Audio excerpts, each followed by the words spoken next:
a fé cristã inicial tinha com a filosofia. Era uma relação muito mais pacífica do que a gente imagina. Especialmente a escola alexandrina, né? Que é aquela que vai perdurar ao longo da Idade Medieval. A gente sabe que, na verdade, a escola de Antioquia ela não era muito simpática com os filósofos. Enfim. Mas o que a gente consegue perceber aqui é isso. Agora, interessante que ele fala o seguinte: eu vi algumas verdades, mas não outras. E percebe um pouco que ele vai fazer essa relação entre eu vi uma coisa, mas não outra. Tá bom? Então, para retomar aqui a leitura, ele fala: eu vi o seguinte, no princípio era o verbo, e o verbo estava com Deus e o verbo era Deus. Ele fala assim, não com as mesmas palavras, eu percebi isso na leitura dos platônicos. Lá estava escrito isso. Mas na sequência ele fala assim, onde eu parei depois na sequência. No entanto, nesses livros não encontrei escrito que ele veio para o que era seu e os seus não o receberam, e que a todos que o receberam deu o poder de se tornarem filhos de Deus porque creram nele. Li escrito nesses livros que o verbo, que é Deus, nasceu, não da carne nem do sangue, mas da vontade do homem.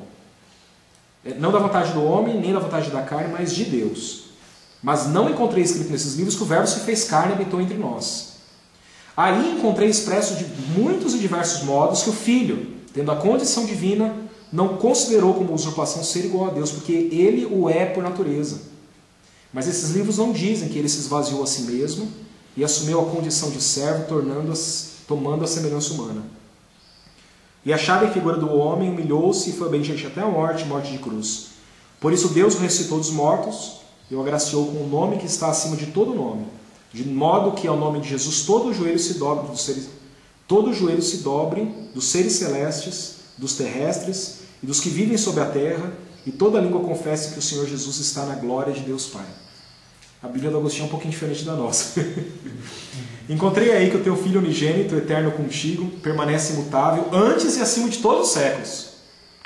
Que as almas, para serem bem-aventuradas, recebem da plenitude dele, e que para serem sábias são renovadas pela participação na sabedoria que permanece por si. Um típico texto platônico aí, não é? Mas não está escrito que no tempo marcado morreu pelos ímpios, e que não quiseste poupar teu único filho e o entregaste por todos nós. Só até aí. O que você consegue perceber assim de isso eu li e isso não li? Você consegue perceber isso eu li e isso não li? O que ele leu e o que ele não leu? O que ele viu nos platônicos, que era identificação com o Evangelho, e o que não era identificação com o Evangelho? Muitas das ideias ele bate com o platonismo, mas na realidade, no mundo aqui, na vida de Jesus, na encarnação, que é o ponto. Parece que eles creem até no verbo, no Filho de Deus. Exatamente, mas a obra redentora passa longe. Não crê na redenção. Na redenção. Talvez não creia nem na necessidade de uma redenção. Você sabe se essa visão platônica, dentro daquilo que Agostinho fala aqui, ele traz alguma coisa do judaísmo? Eu li alguma coisa sobre a percepção da pluralidade de Deus dentro do judaísmo, entendendo muito a ideia do reflexo de uma luz num triângulo e a refração disso saindo em 3 feixes de luz. Ele entendia um pouco a pluralidade de Deus de uma forma interessante. A gente fala isso em relação a João, mas João tinha essa interpretação judaica sobre a Trinidade das Escrituras. Será que você sabe alguma coisa disso? Do judaísmo bíblico? O que eu sei de João? O que eu sei, eu posso falar só o que eu sei, assim, por cima. Acho que o Plotino teve uma influência de Filo de Alexandria. E a gente sabe que o Filo ele tem um pesaço no judaísmo. E que, de fato, algumas vezes nos textos, pelo menos o Reale, que é o comentador, ele aponta 1 ou 2 vezes, pelo menos na discussão dele, influências do Filo de Alexandria em Plotino. Mas daí para dizer que, na verdade, a gente tem uma convicção sobre a pluralidade de Deus, tendo a pensar até que não, porque, na verdade, a gente vai ver que o movimento que Plotino faz é exatamente o contrário. É um pouco afirmar de que a coisa mais fundamental desse ser divino é a sua singularidade. Ele trabalha a comunidade dentro de uma pluralidade. Ele trabalha e ele traz a ideia dentro desse conceito, a ideia de 3 emanações, ele pega... tá, isso a gente vai ver. Isso. Okay. Quando a gente vê, depois, você guarda isso aí, que a gente vai ver um pouquinho sobre a metafísica de Plotino, o que compõe ela, e a gente vai notar de fato três realidades, traz 3 graus de realidade, e aí a gente pode ser que tenha a ver com isso. E aí depois a gente pode discutir um pouquinho sobre isso, tá bom? Olha, eu fiz uma anotação aqui sobre... simples, né? Eu peguei tudo que aparece, lá eu encontrei isso, mas não aquilo. Eu anotei 4 vezes que isso aconteceu no texto e eu basicamente simplifiquei. Coloquei assim, eu li nos platônicos que o verbo era Deus. E a gente sabe que o verbo, a tradução de verbo é péssima, né? Porque é a influência do verbatim no latim, que é a tradução para o logos no grego, né? Então o verbo é uma tradução do verbatim latino. Mas o texto que ele usa aqui é o logos, né? É uma referência que ele faz ao logos. Eu li que o verbo era Deus, mas não que ele veio para o que era seu. Então eu vi que ele era Deus, mas não que ele veio para cá.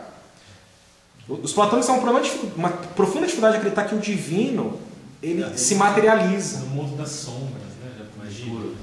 O divino não se materializa, pelo contrário, a gente vai ver adiante no texto que eu passei aqui do Reale, que o mundo material nada mais é do que o esgotamento do divino.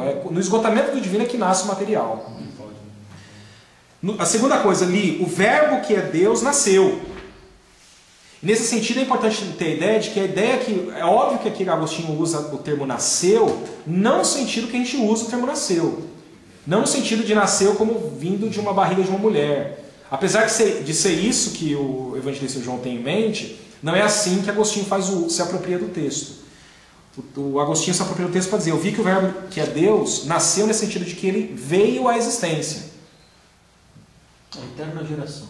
Eterna geração. Não no sentido de nascimento físico. Mas não que o verbo se fez carne.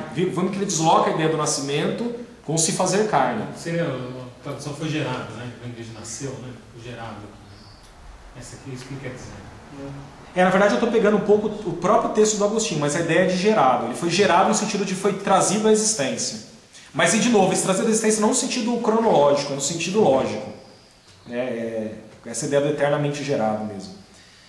E o Filho tinha a condição divina, ou seja, o Logos, né, tem a condição divina, mas não, esvaziou-se a si mesmo, tomando a semelhança humana. Isso é impróprio do Logos. Logos não pode esvaziar. A condição divina não dá para ele se esvaziar de quem ele é, porque isso seria abrir mão do próprio ser, da ótica dos platônicos. Por isso que os platônicos vão ter muita dificuldade com relação à doutrina da encarnação do verbo. Porque, na verdade, para o verbo se encarnar, ele tem que se esvaziar na ótica dos platônicos da sua própria essência divina. E se ele fizer isso, ele não tem como fazer isso, não tem como ele abrir mão do próprio ser. Porque o divino não tem como se tornar não ser. Então, se eu falasse para um platônico que Jesus é Deus, o cara ia concordar com tudo. Se falasse que Jesus... Então, é daí que a gente nota um pouquinho aquelas heresias que vão surgir em torno da questão da cristologia. Você vai ter algumas noções de que Jesus é Deus, mas esse sentido não é material como o docetismo. Mas aí, se eu falar de Jesus como homem, aí pega. Ou então no arianismo, que vai ter essa noção de que, de fato, Jesus é o que ele é. Ele é uma procedência do divino. E como procedência do divino, ele pode se materializar. Mas ele não é identificado, não tem identificação dura e rígida com o divino. No sentido, ele é procedência de Deus, mas não é Deus. Na sua essência. Que vai cair no arianismo.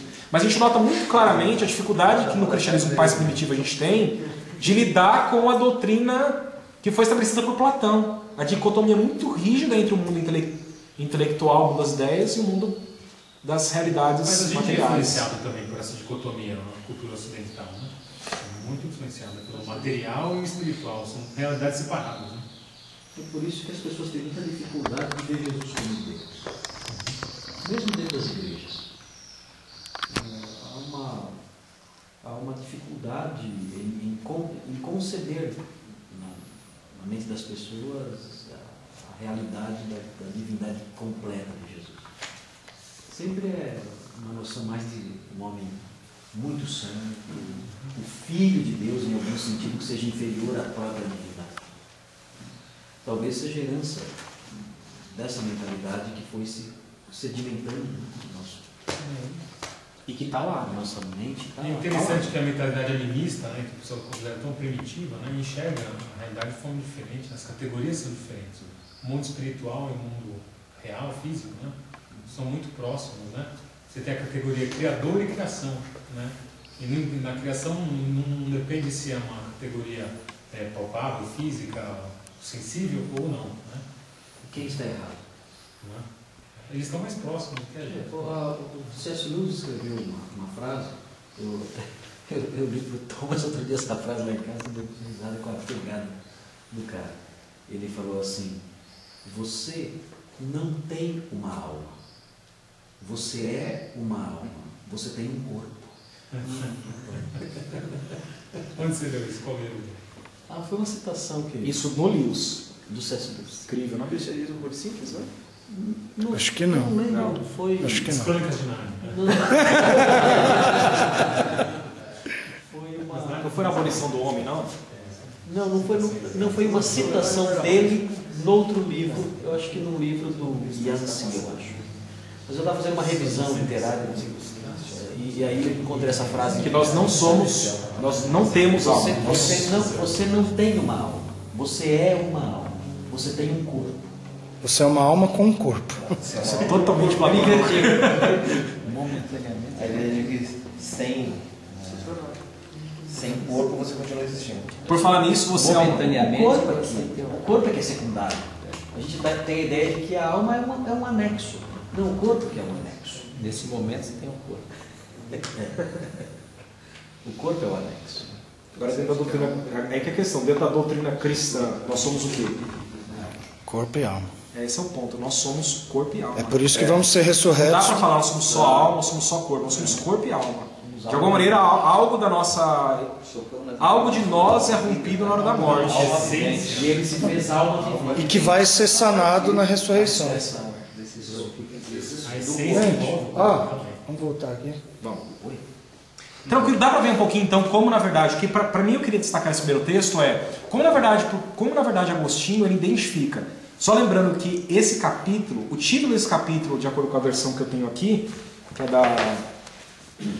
acho que é da Paulus.